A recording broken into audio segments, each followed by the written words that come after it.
はい、皆さんこんにちは、ゆぞうです。今回はですね、メンズの定番アウターでもある MA1 を徹底解説したいなと思います。この動画では MA1 の歴史やデザインについて、そしてね、サイズ選びのポイントとかおすすめコーデまで話しております。また、今買うんだったらこのブランドのね、MA1 がコスパ最強だよというところまで話してますので、ぜひ最後までご覧ください。このチャンネルは大人のファッションを現役デザイナーの僕が紹介しているチャンネルとなっております。チャンネル登録、グッドボタンよろしくお願いします。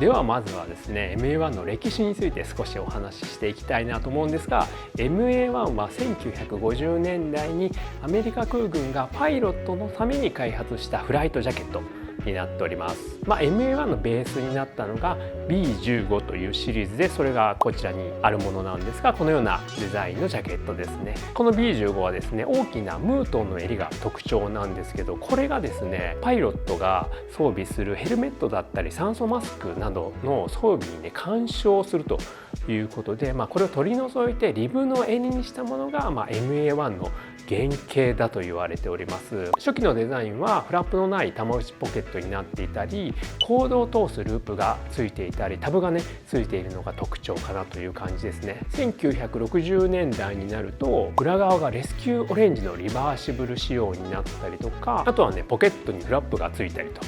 いうようなデザインに少しずつ変化していったと。で1970年代により難燃性に優れた素材を採用したモデルが開発されてから、そこからはね MA1 自体は徐々にパイロットへの支給が減っていって終了したというような感じになっております。この時主要サプライヤーだったのがアルファインダストリーズで、米軍向けが少しずつ減っていったので、民間向けに生産を本格化させたのがこの頃だと言われており、そうすることによって待ち着として非常に広がったとも言われております。日本でも1980年代に映画などの影響もあって広く普及したと言われております。有名なのがトム・クルーズの「トップガン」という映画ですね。ああいうのを見てみんな憧れてMA1 を買ってきたと。で1970年代に MA1 はフライトジャケットとしての役目は終えたんですが、その完成度の高さから米軍のグランドクルーですね、地上の方々にも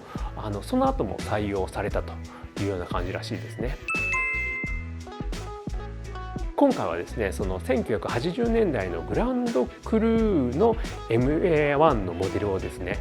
パターンナーズライフラボさんというところのご協力を得てちょっとね借りてくることができました。それがですね、こちらが1980年代のグランドクルー用の MA1 とされております。パターナーズライフラボさんはこういったねヴィンテージアイテムの型紙を研究されている方で、インスタなどでも情報発信されているので、もしね気になった方がいたらチェックしてもらえればなと。こちらの特徴を見ていきたいんですが、一番目立つのはやっぱりこのパッカリングと言われるこの袖のところのこの縫い目の縫い縮みですね。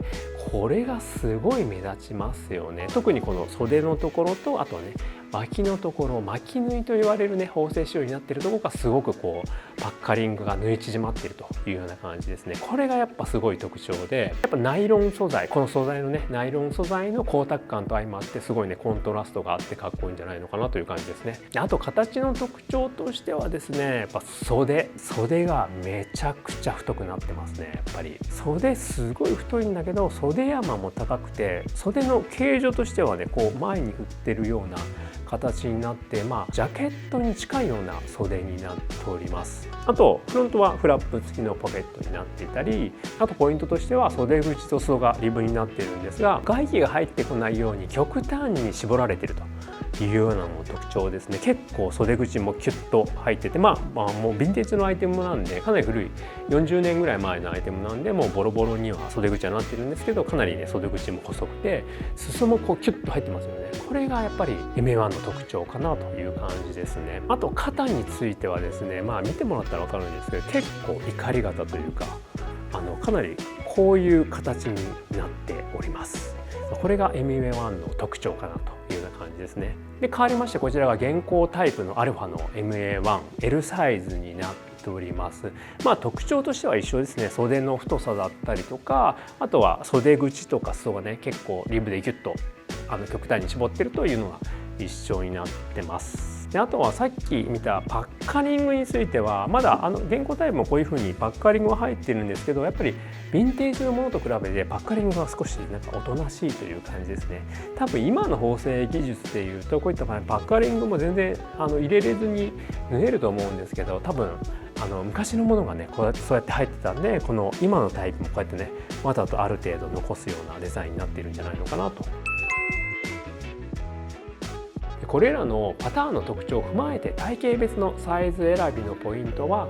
僕みたいな骨格ストレートの人ですね、そういう人にはやっぱりね少し小さめのサイズがおすすめとなっております。で僕もそうなんですけど、やっぱり胸板がねちょっとあるので、こういったねリブになっているブルゾンを着るとすごいねちょっと丸みが出て、でトップにどうしてもボリュームが出ちゃうのでバランスが悪く見えるというような感じになっております。あと骨格ナチュラルの人も、ジャストサイズか、やや小さめぐらいがおすすめかなという感じです。理由としては一緒で、やっぱりねトップにボリュームが出すぎるので、全体的なねバランスが悪くなりがちなので、やっぱりジャストサイズからやや小さめがおすすめかなという感じですね。で MA1 のオーバーサイズとかはやっぱりね骨格ウェーブという人がね非常に似合うと思いますね。肩のラインがねスッと落ちるんで、ボリュームがあってもそんなにねバランス悪く見えないと思いますので、骨格ウェーブの方はオーバーサイズとかね少し大きめもいいのかなという感じです。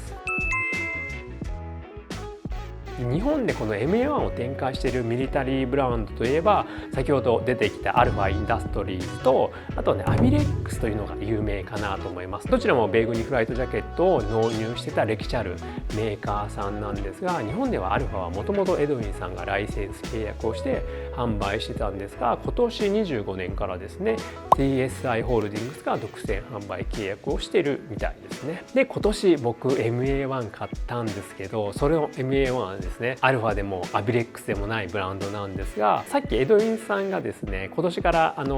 ァのライセンスがなくなったと言ったんですが、そのエドウィンさんがそのアルファに代わって今年から展開しているのがバリーアパレルというブランドですね。こちらも40年以上の歴史があるブランドで、現役米軍コントラクターとして信頼あるブランドらしいですね。今までもなんか日本の軍物取り扱いところでは展開はあったらしいんですけど、エドウィンさんがライセンス契約をして今年からね大々的に販売していると。で今年 MA1 買おうと思っていろんなねブランドさんのやつをチェックした中で、このねバレーアパレルさんの方ねクオリティ価格ともにいいんじゃないのかなと思って店頭で見て実際買わせていただきました。で僕が買ったのが黒の MA1、サイズがですね僕は S サイズを買わせていただきました。さっきも言ったんですけど、僕骨格ストレートなんで小さめがいいかなと思って S サイズを買わせていただきました。こんな感じですね。MA1 のおすすめのコーデとしてはやっぱりね MA1 自体が非常にカジュアルなアイテムなので、今回も僕も合わせているんですが、きれいめのニットとかスラックスとかそういったものと合わせると非常に大人っぽくまとまるんじゃないかなと思ってます。このアイテム、エドウィンさんがずっとアルファ時代に培ったものづくりの技術というか、素材デザインですね、サイズ感とかもほぼ全てその時と同じじゃないかなという感じですね。本当にねネームが変わった、ここにバレーアパレルのネームがついてるんですけども、本当それ以外は前年まで展開してた同じクオリティでねやられてるんじゃないのかなという感じですね。それぐらいクオリティが高くて、価格も非常にお求めやすくて上代26,400円で、僕は 20% オフで買ったので21,120円ですねで買わせていただきました。これが2万円弱で買えるのがすごいいいかなと思いますね。で TSI さんが展開しているアルファとかはですね、もうちょっと高くて33,000円になってたので、やっぱりね価格クオリティともにこのエドウィンさんの展開しているバリアアパレル非常にいいんじゃないのかなと思って今年買わせていただきました。メンズの定番アウターでもある MA1 を徹底解説させていただきました。それではこのチャンネル気に入ってくれたらチャンネル登録、グッドボタンよろしくお願いします。それではまた次の動画でお会いしましょう。じゃあね。